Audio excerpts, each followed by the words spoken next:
And Sydney, go. Hello, welcome to Horror Movie Talk. Today we are reviewing Oz Perkins' first feature film, The Blackcoat's Daughter. So stay tuned for our review.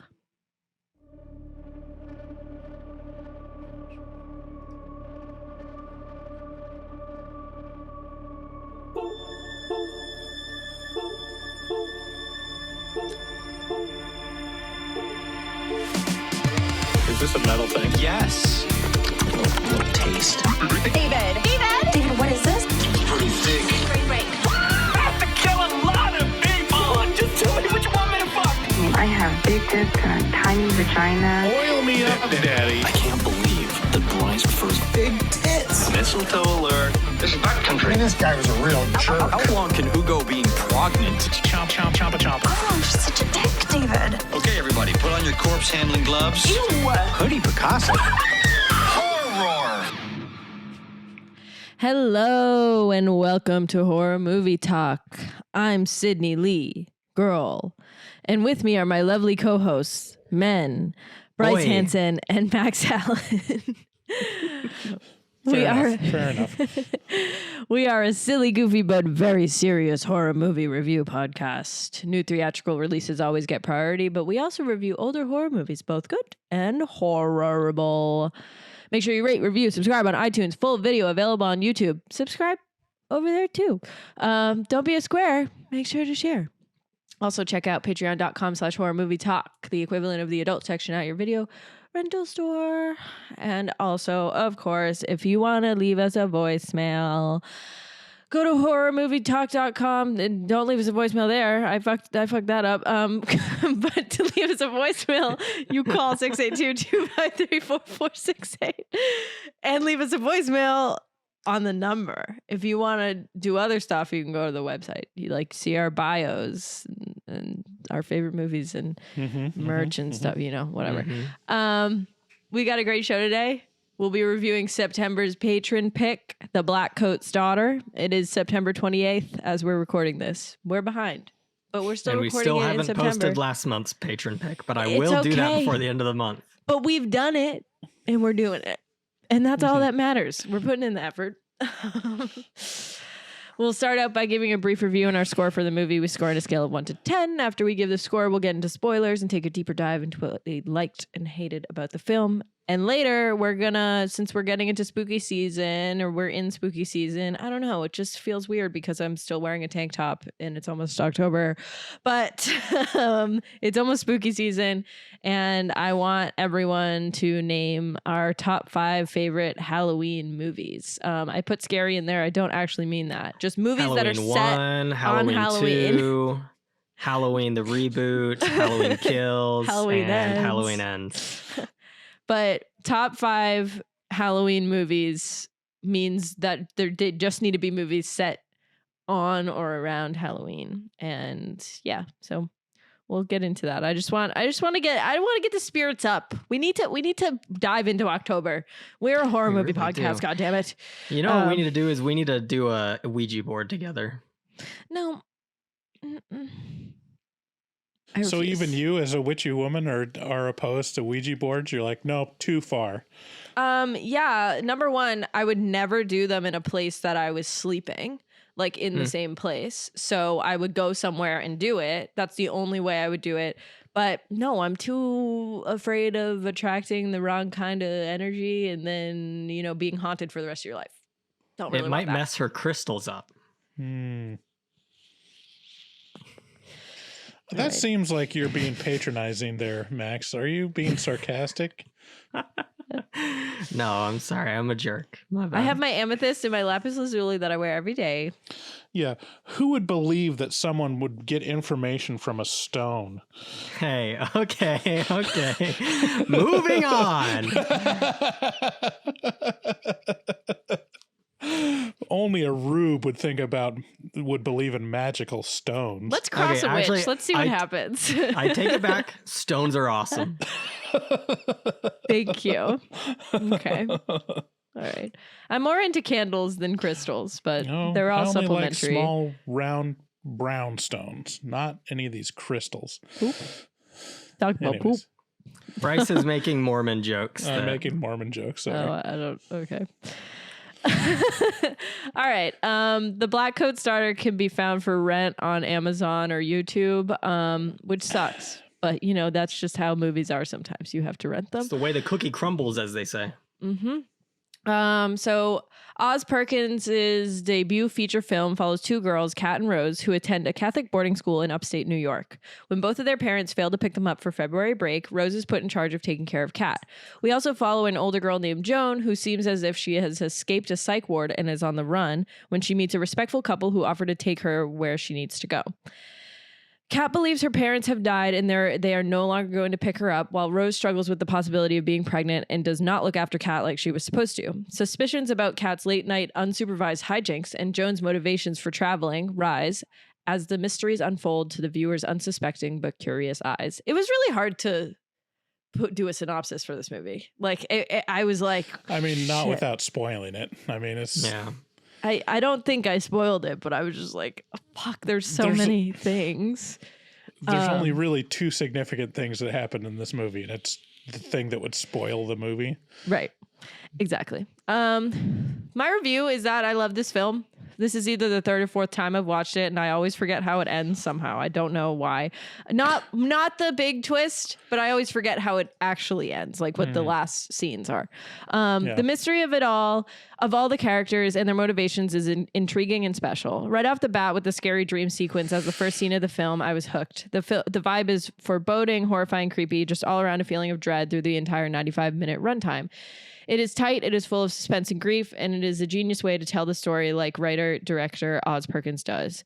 There is honestly nothing wrong with this film in my eyes. It's fully perfect. It's horrible, but you feel for each of the characters. You want to dive into their brains, and Perkins does a good job at letting you know their feelings and motivations at every step.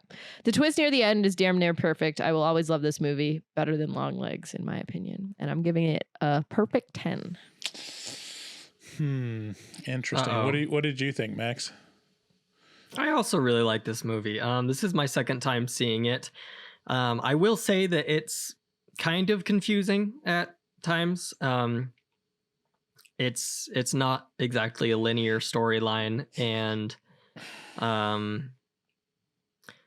yeah, I don't know.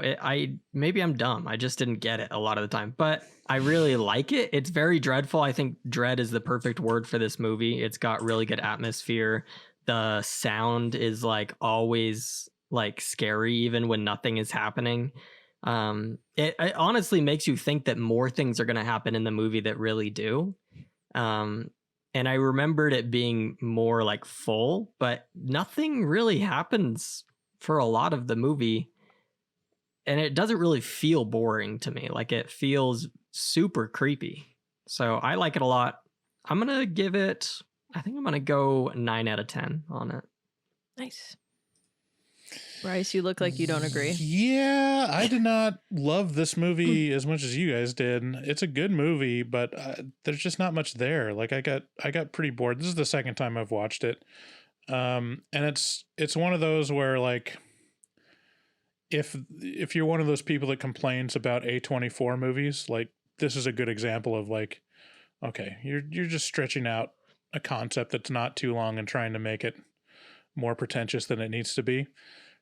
If someone was going to make that argument, it'd be about this type of movie. I think on rewatching it a second time, I think there's a lot of missed opportunities. I think the premise is great, but instead of like exploring it and like revealing the twist in an interesting way, it kind of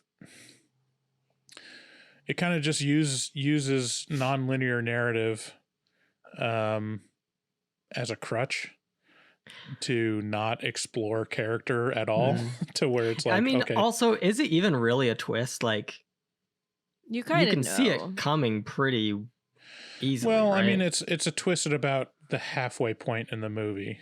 I think around like minute 50 or something. How long is this movie? 95. An hour and 30 something. So yeah, probably around like 45 minutes is like where it's revealed the relationship between, was it Joan and Kat?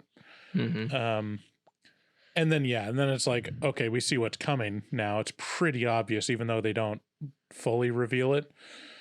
But I wish there was more about Kat. Honestly, like she's just a blank slate through the whole movie, and I wish they would have shown more of character development or transformation or motivation with her. I think of it with I always my top horror movie is The Exorcist, where they really take their time to show the transformation. It can happen pretty quick, but you get to go through this journey of seeing a normal teenage girl, become corrupted or whatever, and it's compelling if you explore that. And this one, it's more like it's saving it till the end, to where you kind of feel the suspense and something's being hidden from you, but it's also very obvious at the same time. So I don't know. I just view it as a missed opportunity. That being said, it's a good movie. It's well constructed. It is creepy. It's a really great premise. But I'd give it more of like a 7 out of 10 for me. I don't fully agree with Kat being a blank slate, but we'll get into it in spoilers because I don't want to talk about. Yeah, her character is kind of the whole movie, so it's kind of hard to talk too much about her character without giving away things. Right. But yeah, me and my dad watched this together the first time I saw it. I don't think either of us, I hadn't seen it. I don't think he had seen it either. It was just one of those days where we were on demand and he was like, oh, and clicked on this one. And it was funny because it was one of these movies where I kept like turning to him and being like, wait. And he'd be like, can you just watch it and then you'll figure it out? And like, it was like that, like the whole time. Like I remember it so specifically. And at the end, just like talking about it. It was also funny because one time me and my sister, like the opposite happened. Me and my sister showed my dad Donnie Darko, and the entire movie he was turning to us and being like, wait. And we were like, there's no explanation. You just need to watch it and that's it. Like there's no, like you don't know what's going on and that's the point. But this movie's different. Like you're supposed to know what's going on, but it's like nothing happens, but like so much happens also in the same time with like emotions and feelings, and like you need to pick up on like vibes, I think is like what this movie is. So if you're autistic, then this is a really tough movie hard. to understand. What are you trying to say, Max? I'm trying to say I really struggled. But yeah, well, I mean, we all gave it above average, so it's not too divided. It is a good movie. I'm not saying it's a bad movie. I'm just saying like it's definitely not 10 out of 10 for me. I think Do you think it's better than Longlegs? No. What about you, Max? It's probably better than Longlegs, yeah. It's beautifully shot too. Like look at these pictures behind us. All of them, like the color grading is just so beautiful. It's great. Color grading. All right, now we're getting real pretentious. This is an A24 review show now. It's not even an A24 movie, is it? What is it? It is. It is? Yeah. Oh, that makes sense. What was the first A24 movie you guys saw? Do you remember? Mine was Ex Machina. I don't know. I'll have to look up A24 I think it was Hereditary movies. for me. I watched Ex Machina in study hall in high school on my computer. I remember that. There's just a list of all the A24 films. A list. It's probably a lot. Let's see. What if A24 just made 24 movies and then they were like, we're done? That's the A24. I think my first one was probably Enemy. I love that movie. That's a good one. That's a good Tusk one. is A24? That's crazy. Dude, Tusk. Kevin we Smith, gotta do man. We got to do another Tusk review. Tusk is nuts. My dad actually suggested that to me. I had a fever. I was in college and I had a fever and I was like fucking dying. And he called me and he was like, how you doing? Like, whatever. And he was like, well, since you have a fever and you're stuck inside all day, you should watch Tusk. And I'm like, you know, when you have a fever and you're all delusional and shit, I'm like watching Tusk like, what fuck is going on? It was a good fever movie, honestly. All right. Well, it's commercial time. If you're listening to these commercials, you should know that you don't have to. Go to patreon.com/horror movie talk. Sign up. You don't need to listen to the ads if you sign up, and that is the biggest draw. And we also do the afterpods, and we have the pretentious reviews at a certain tier, and we have extra episodes, and you can vote on an episode every month. There's so much stuff to do there. And to all of you guys who canceled, I hope you're enjoying these ads right now. I hope you're really soaking up these ads. Yeah, isn't that fun that we have to put 75 mid-roll ads now in? Like, no, it's not fun. It's not fun for me when I have to also put the ads in. It's not fun.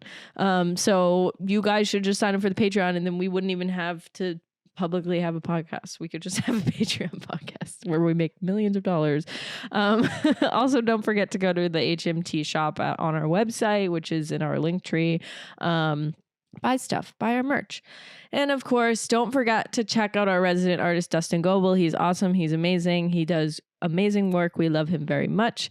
He takes commissions from HMT fans. So go on his Instagram at DGOEBEL00 and tell him that we sent you.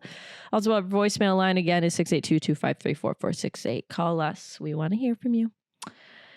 All right. Thank you to everyone who's listening. Let's get into spoilers.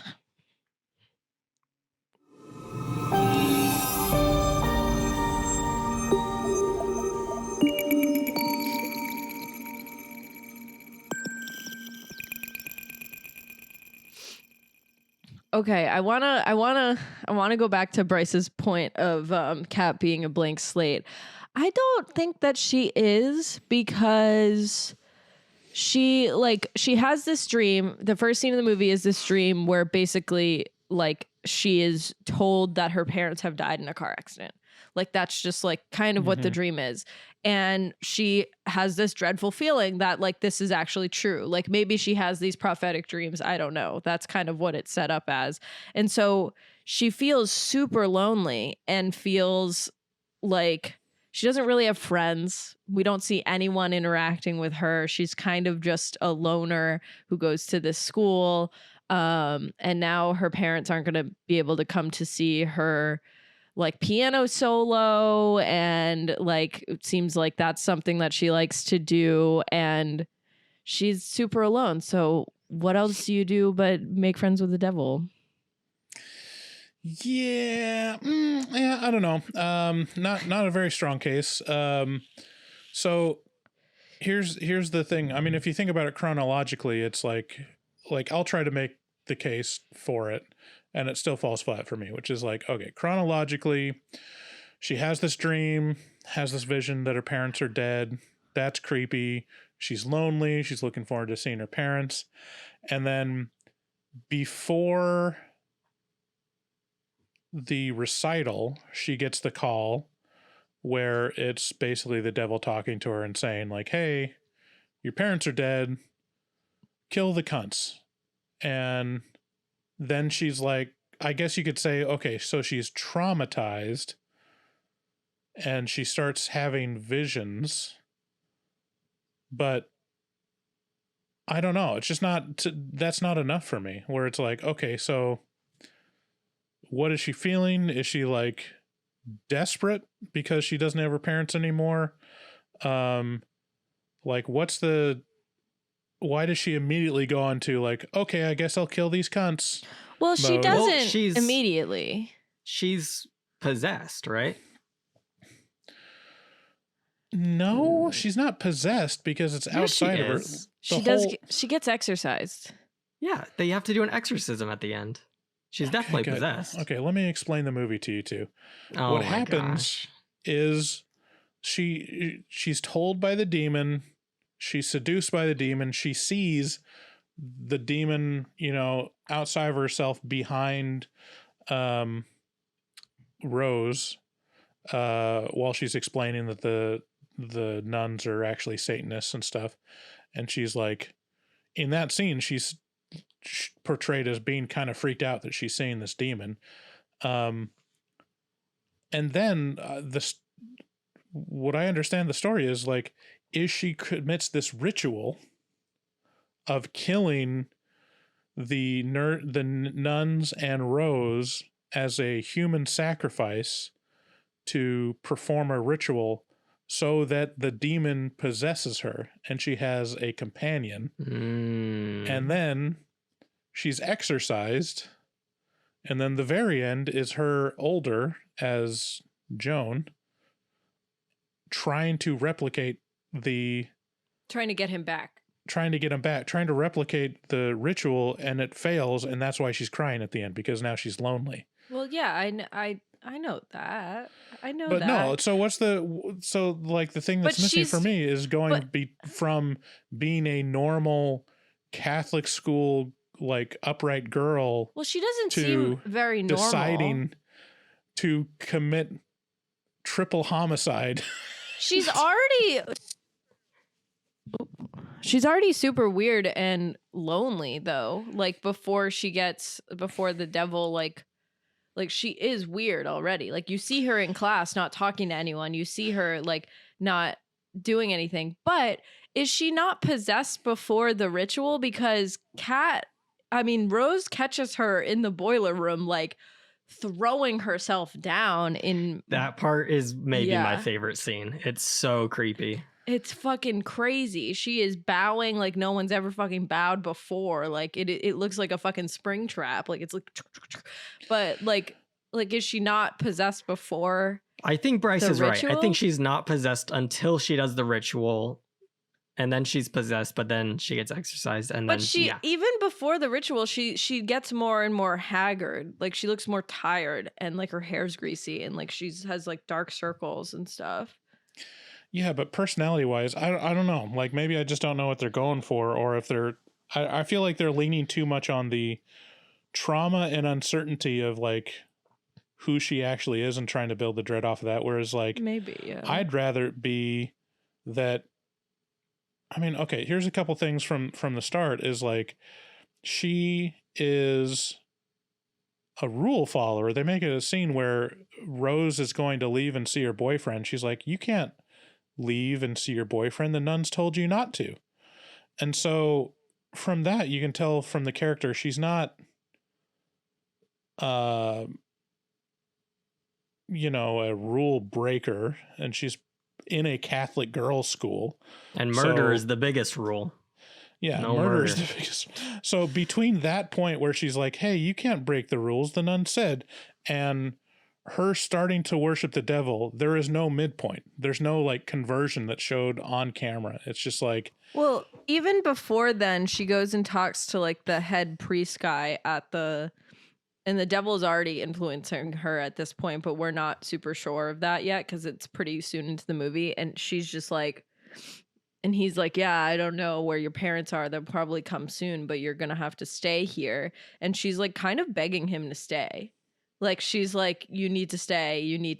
And he's like, well, it's break. I need to go do stuff. And she's like, where? Like, what do you have to do? So I'm wondering if that's like because she wants the priest to stay just to have someone there. Like, I don't know if she knows that, like, I don't know if he told her that Rose is going to stay and watch her yet.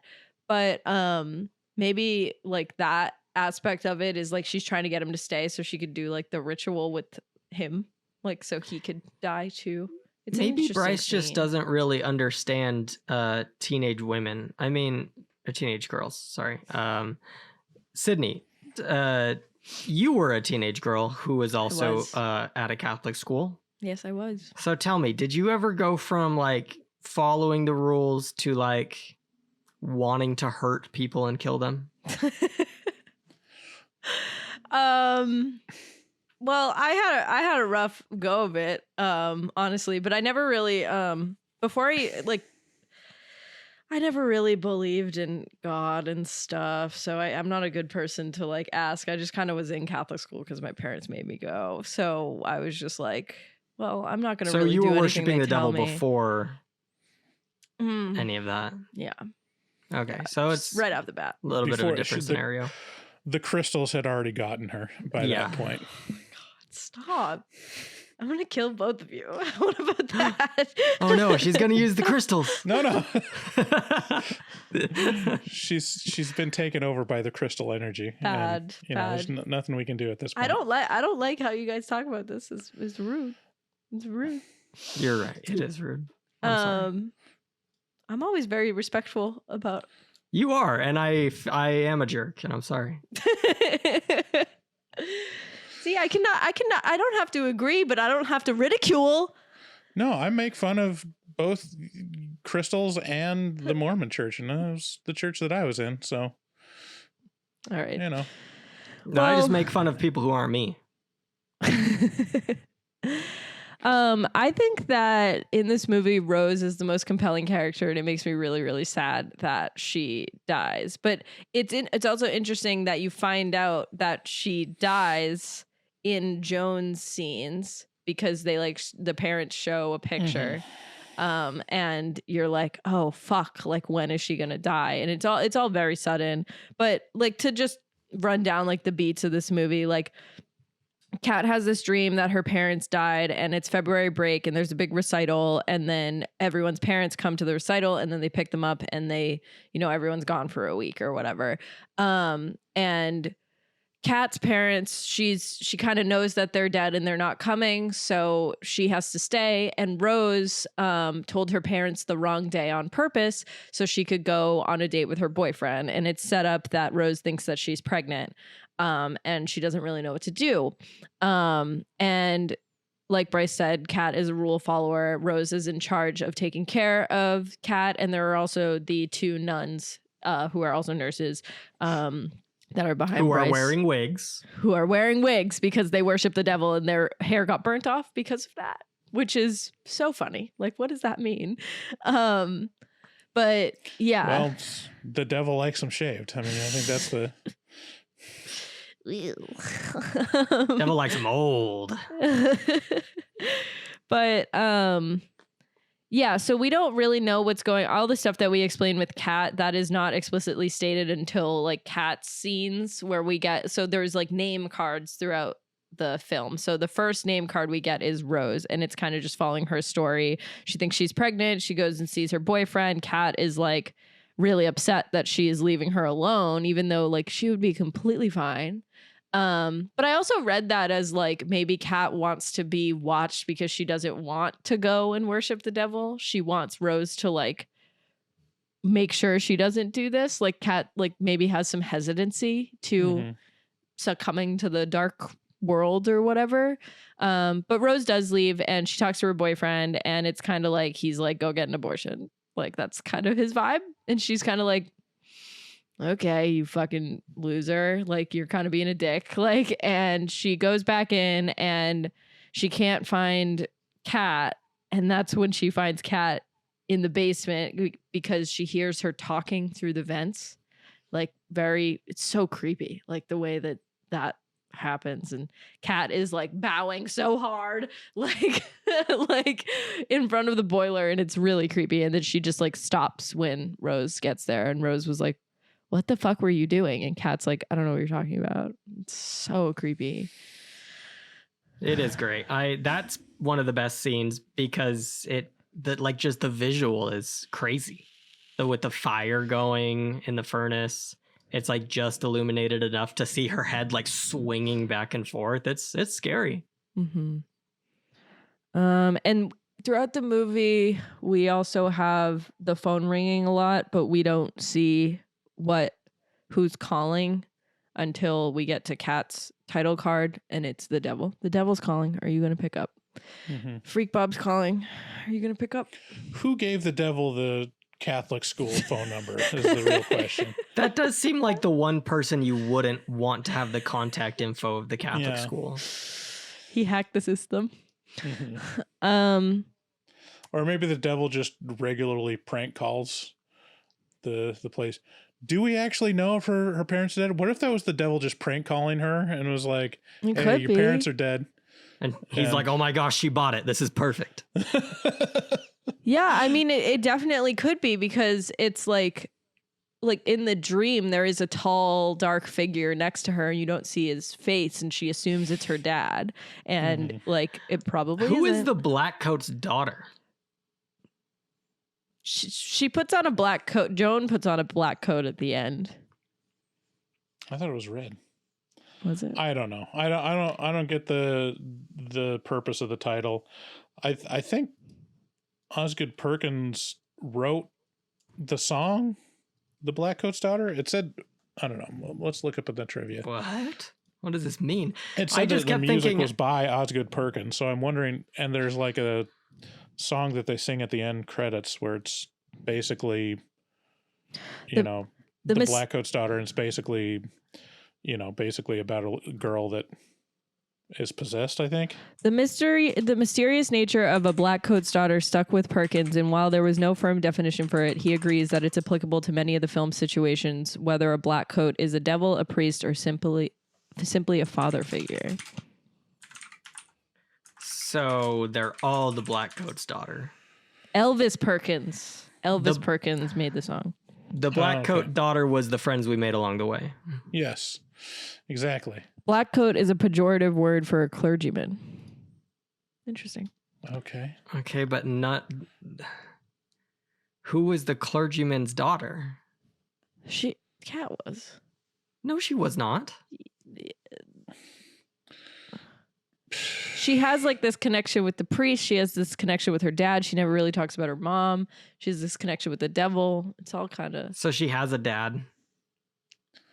She does have a dad, and there is a coat that's black somewhere in the movie. Okay. Let's not overthink it. Okay. I'm getting it now. It's all coming. It's all falling into place. Everyone's coming, and I get it now. Everyone's coming. But I actually went ahead when I said that Kat was like bowing really hard and Rose caught her. Before then is when we get introduced to Joan. We don't know it's Joan yet. We haven't gotten her name card, but it's just like a girl who gets a flashback of like a psych ward. She rips her hospital bracelet off. She's waiting in the cold, and Dexter's dad shows up, and he's like, "Let me take you away from this baby girl." And she's like, "Okay." Mm-hmm. it And the wife felt is oddly pissed. sexual. I'm not gonna lie. Especially when they're in the hotel room. She was like almost naked, and yeah, it was a little weird. If I knocked on someone's door and they opened and they were in a towel, I'd be like, "Oh, I'm so sorry. I will come back later." Yeah, he's just like, "I'm Hello. coming in." He's like, "My wife is sleeping." Yeah, I mean, there's I don't know. I think I go the opposite route, because like I think there is the undertone of like, is this guy, have ulterior motives? But the instant he says like, "My wife's over there in the car," is like, oh, he's not a creep. He's literally just a nice guy trying to give her a ride, because you don't. I feel like "my wife is over in that car" is a pretty good way to try and trick a girl into getting into your car. Yeah, be like, but "Well, there's his another wife- woman in there." Yeah, but his wife was in that car though. If yeah, his and wife, he like made it a point to be like, "Can't you see her? Like, Yeah. I promise you, like, I am trying to help you." But it gets weirder later on. I don't Okay, think let's it's reframe this. initially Let's weird. Here's the thing, like from my view is that yes, him going into the room with her in the towel is inappropriate. Like, you shouldn't be doing that. But if you're from the premise that he is a nice guy trying to help, and he's like projecting his deceased daughter onto her, that's more of what that communicates to me, is like, oh, he's trying to be a father figure to her. And it's like, yeah, if you're a caring person, that you're not sexualizing this young woman, it's like, yeah, she's my daughter, which is weird, but it shows the extent in which he's like too comfortable and too bought into being like a helpful father figure for her. I didn't see any other indicator where he was like, maybe we can make out later. I didn't see any other indicator of that other than that scene in the hotel, and I could have an explanation for that in my head. Let's reframe this so that I can get into the head space, so I can understand the scenario. So let's say, Bryce, we're doing a horror movie talk live show. You've flown me and Sydney in. I have my own hotel room. Also, you have a daughter who died, and I remind you a lot of her. Not So a you son, knock on my not a son, hotel. a daughter. Right. You knock on my door. I open up, and I'm just in a towel. Uh-huh. Do you follow me into the room, and is there tension?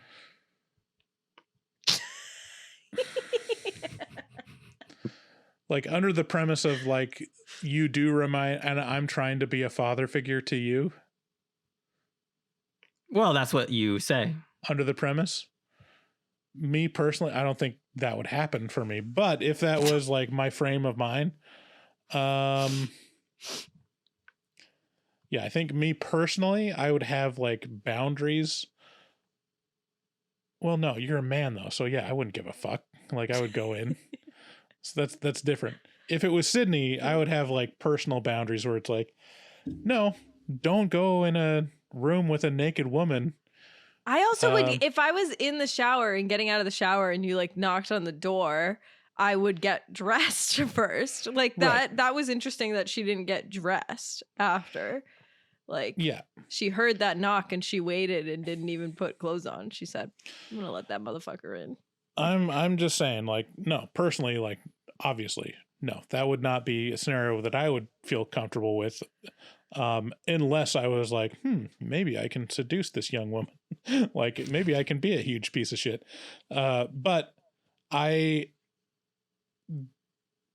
under the premises of like, if I was traumatized and like yearning for the relationship with my daughter, and there was a young girl that was in need and I could be helpful to, or young man, like, yeah, I could see being desperate and being psychologically like not in the right frame of mind to see that that's wrong to do. So and I don't know. It's crazy. I just say like, there's no other indicator. Like there's plenty of opportunities for him to be a creep that isn't shown.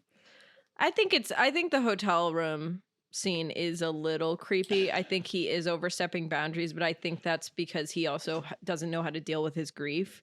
And like, it's been 9 years and the wife seems a lot more like attuned to her grief and has worked through stuff, and he's just trying to still find his daughter in a way.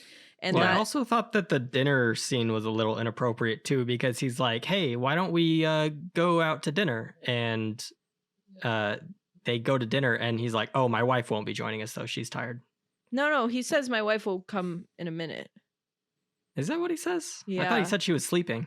He said she was sleeping when they were in the hotel room, and then when they go to dinner, he's like, she'll be here soon. It's like, okay, so you're relying? Like, it's weird. Also, it seems like it's really late at night. I'm just saying, if Bryce invited me to dinner and then when we got there, he's like, oh, sorry, my wife actually won't be coming. It's just the two of us. I'd be feeling the tension. Red flag. That would definitely be a red flag. Well, okay. Well, I really like when they're about to like leave, because there's going to be a snowstorm. They have to leave that night, when the wife's monologue about the girl in the supermarket, and like how she deals with her grief to Joan. I honestly think that since Joan has been seeking out some sort of like parental figure or fatherly figure for like a lot of her life, and she's been lonely, I think that if the wife had been more accepting to her, that Joan would not have ended up killing them. I think she might have ended up being like, well, I can vibe with these people. But I think she kind of makes that decision when the wife is like very abrasive towards her. She's just kind of like, yeah, I'm going to go to the town next to the town that all those murders happened. What do you guys think about that? Like, yeah. you know? Yeah, I don't know. I disagree, because I think like once it's revealed to her that these people are Rose's parents, yeah, she goes into the bathroom and laughs to herself. She's like, holy shit, I'm about to kill Rose's parents. Okay, yeah. That's so ironic. Yeah. So yeah, it does seem like that's her goal the entire time. I do like that scene where she goes and she's like, excuse me. She goes to the bathroom. She just dies laughing. You're like, oh my God. Okay. Yeah. Crazy. Yeah. Crazy.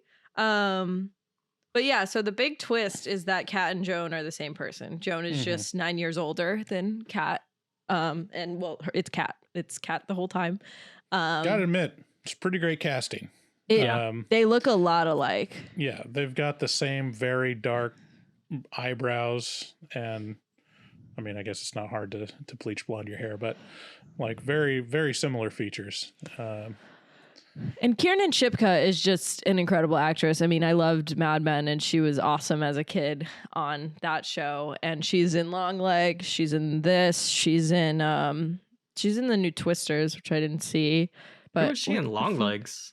She was the girl in the psych ward. Oh yeah. She was? Yes, That was her? I thought that was someone else. Nope, Okay. it was her. Dude, my nose is so itchy today. I cannot stop scratching it. There's like dog hair in here. Oh, no. I'm sorry, everybody. I'm sorry. And then, so back to like the storyline, I guess. So Rose ends up getting her period like a day after she tells her boyfriend that she's pregnant, which is really funny because I have done similar things. I've been like, I'm probably pregnant right now. I've missed my period for like 4 days, and I'll like freak out about it, and then the next day I'll like get my period and be like, okay, that's cool. So I feel her there. But let's see. I guess we've been kind of just jumping around. Yeah. Well, the movie kind of jumps around, so Yeah. it makes sense to kind of cover it that way. Yeah, and Catherine like gets a lot scarier as it goes on. She's kind of like innocent and like looks normal, and then she just kind of gets like creepier and creepier. She makes like really strange faces. This is why I say like she's just an incredible actress, because like she does a lot of facial acting in this movie, and it really works. Like she's really scary. Like she is very creepy. You know what part really where like I feel like her personality flips the switch is when Rose comes back from her date, and she's very worried about Kat, and she's like, well, can I do anything for you? Like, how can I help you? And she's like, no, you had your chance. That's a good line. It's so devastating because like I associated that with like Kat being like begging her to watch her, and then she doesn't, and then Kat like kind of succumbs to the devil within that night. So like I think that's what the you had your chance meant, is like if only Rose had watched her for that one day, like maybe this could have all been saved. But I mean, Rose is just a teenage girl. She doesn't really give a fuck about watching another teenage girl. Like you can figure it out, you know? Yeah. I guess that is like the choice that the filmmakers made, is like they're not showing the thing that I want is the thing that they're specifically choosing not to show, which is like the seduction of Kat, or just like her downfall or evolution over time as she's like making the choices. They kind of do in the end when you get the Kat name card. And it kind of like just hits the beats that like the movie already hit, but in Kat's perspective, I guess.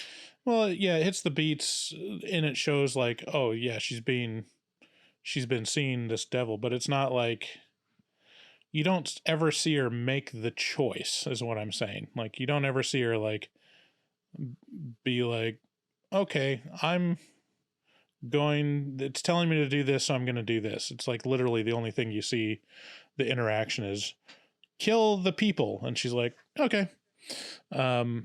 Which I mean, but you do see like her changing from other characters' perspectives. You see her like praying, you see her like her attitude shift, you see her cussing out the nuns at dinner and not praying. So you see the progression, but you never get an explanation for what's pushing it. You have to fill that in yourself. And I mean, I guess the explanation that it gives is like she's being influenced by a demon, which I guess is enough, but I feel like it'd be more interesting to tell it straight ahead and show it than to just use non-linear narrative to reveal everything.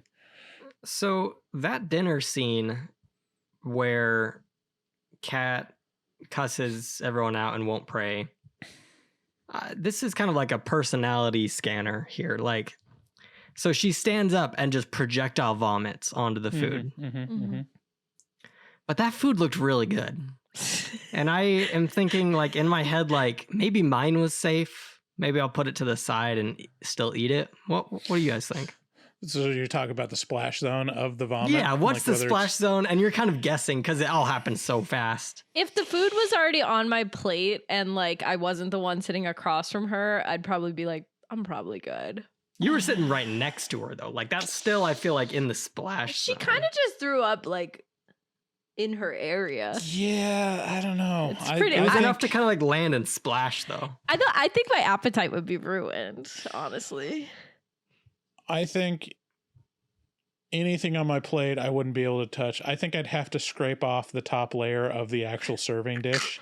and I mean, get but underneath. imagine if it was like mashed potatoes and gravy and like turkey and a little bit of soup. Like, it's good.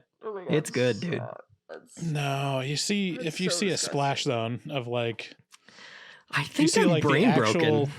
splash zone of what it looks like to like stand up and pee in a toilet, or just any kind of liquid, you know,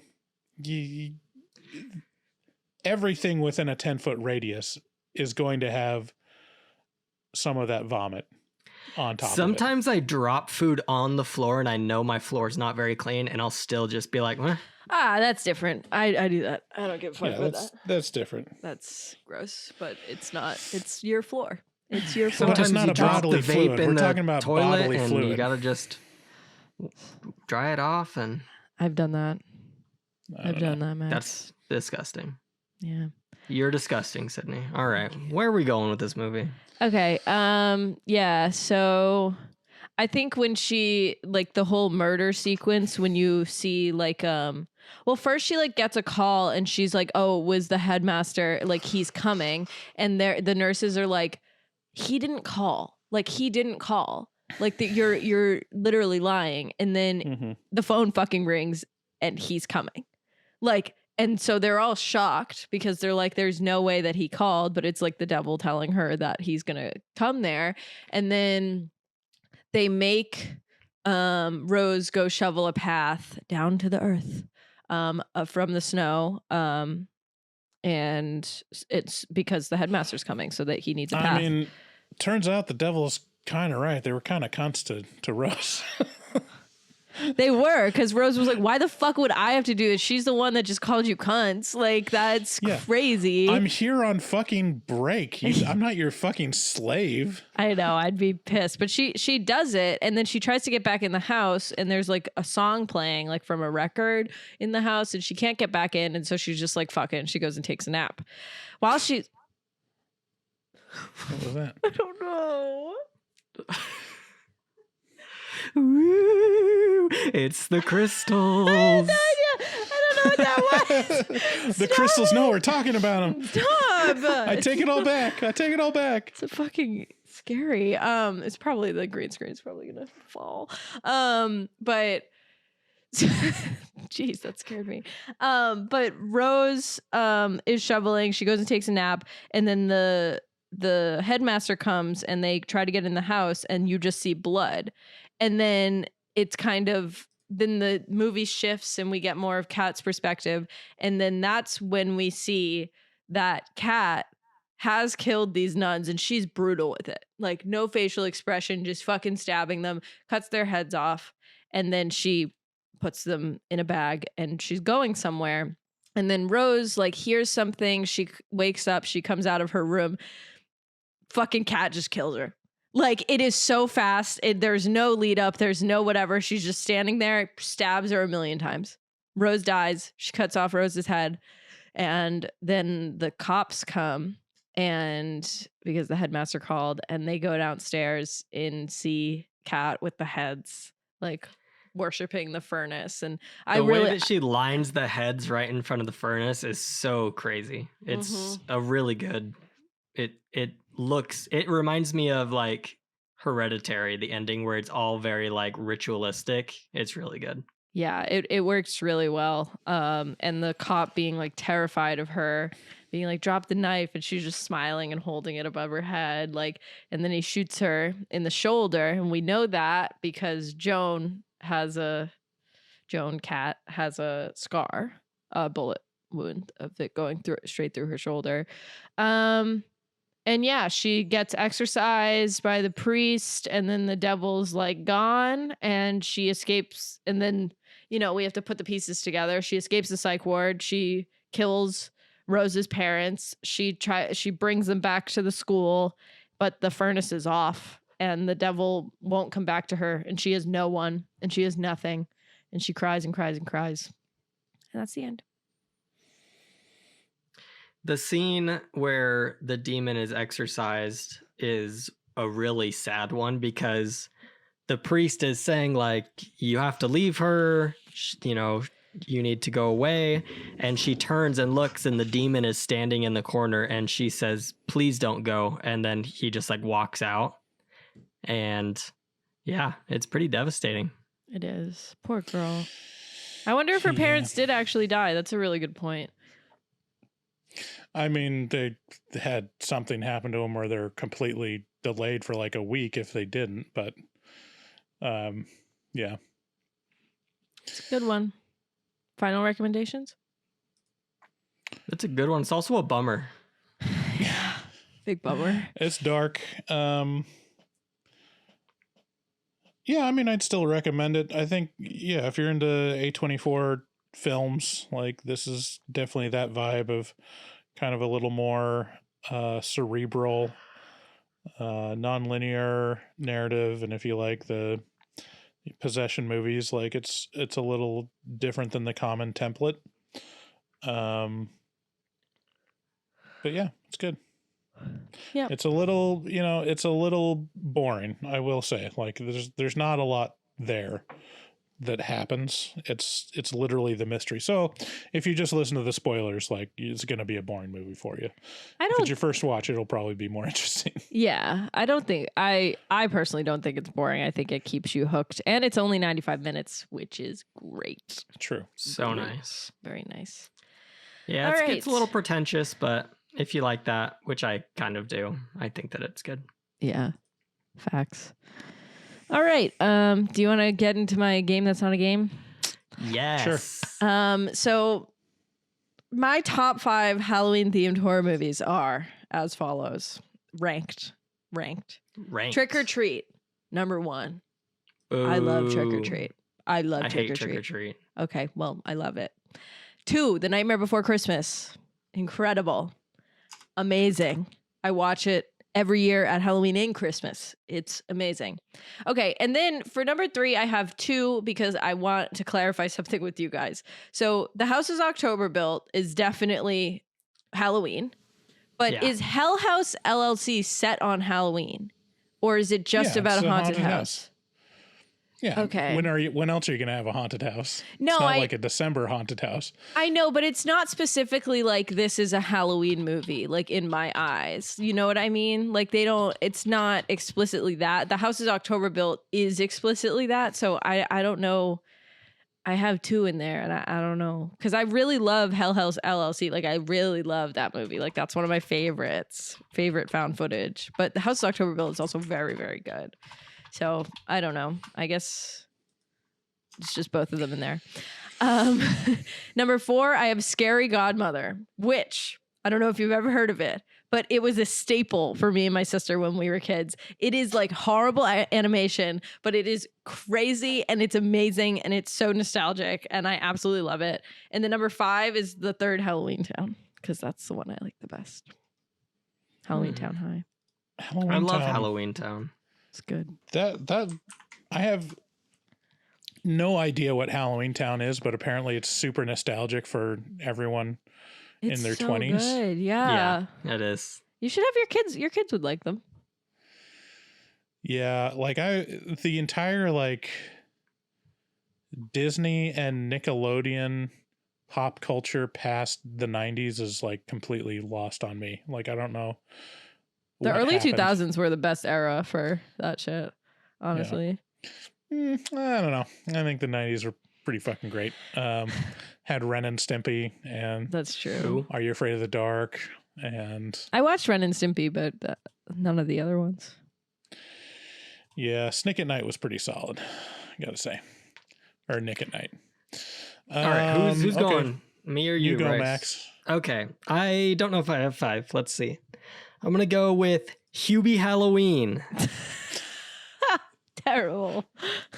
which is a terrible movie, but I have really enjoyed it, actually. I disagree.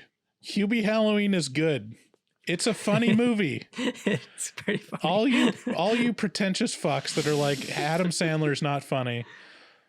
It's funny. I laughed. Uncut Adam Gems Sandler is good. movies are dumb, fun, goofy humor. I just And, hate the voice, and the voice is pretty bad in Hubie Halloween.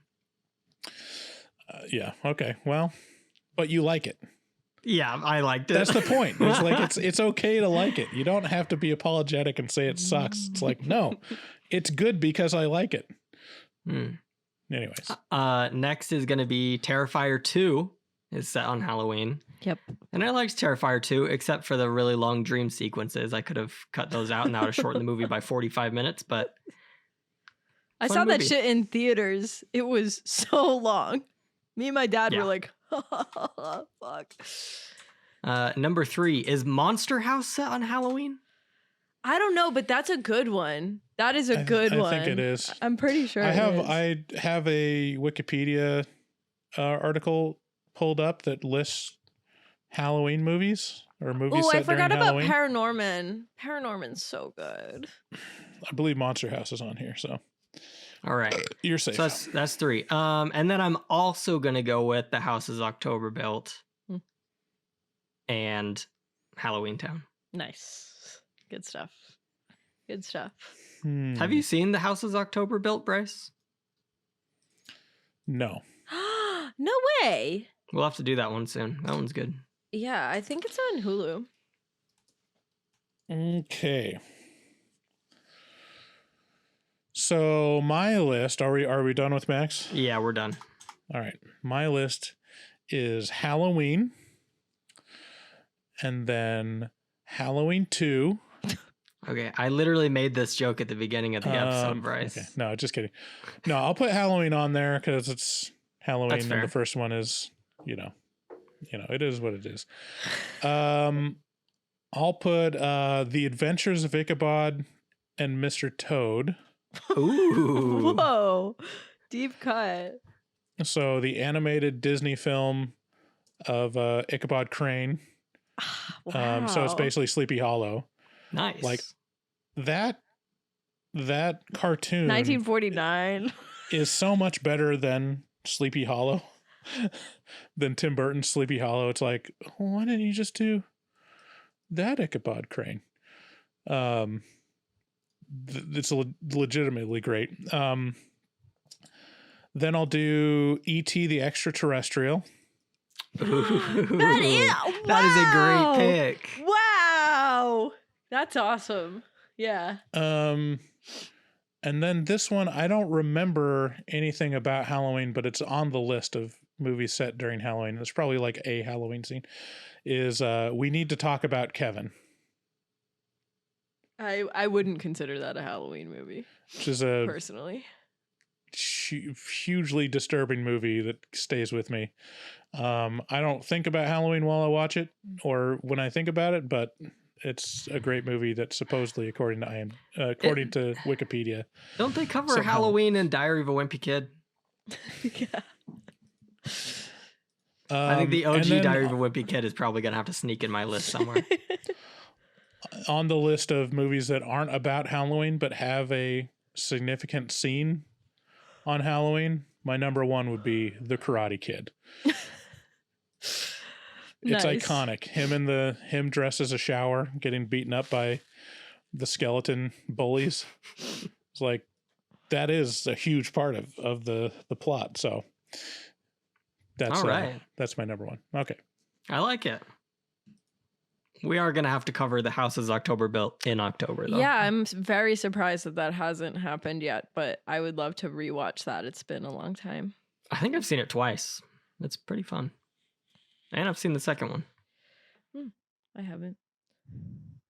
All right. Well, I hope that gets us in the mood for spooky season. Halloween. Yay! All right. Thank you to everyone who listens, who's listening right now, who's still listening. We love you. And please go to our Patreon and join so we can thank new patrons. Yay. Also, and if your daughter dies and you go to a hotel and there's a girl in the room and she has a towel on and she reminds you of your dead daughter, it's kind of inappropriate to go in. So stay out, probably. Yeah, maybe don't do that. And also don't masturbate at work. Yep. Covered that on another episode. Covered that. We just need to endorse that again. Yeah. Okay. Well, Bryce says you can if you work from home. Yeah. I mean, because you're at your house. Who's going to stop me? That's true. Okay. Well, our phone number is 682-253-4468. Leave us a voicemail. And thank you again. Bye. Bye. Bye. Good day, sir. Good day, sir. You lose. You get nothing. Is that a raincoat? Yes, it is. I just took a stroll through the scraggly woods. He had no face. Horror.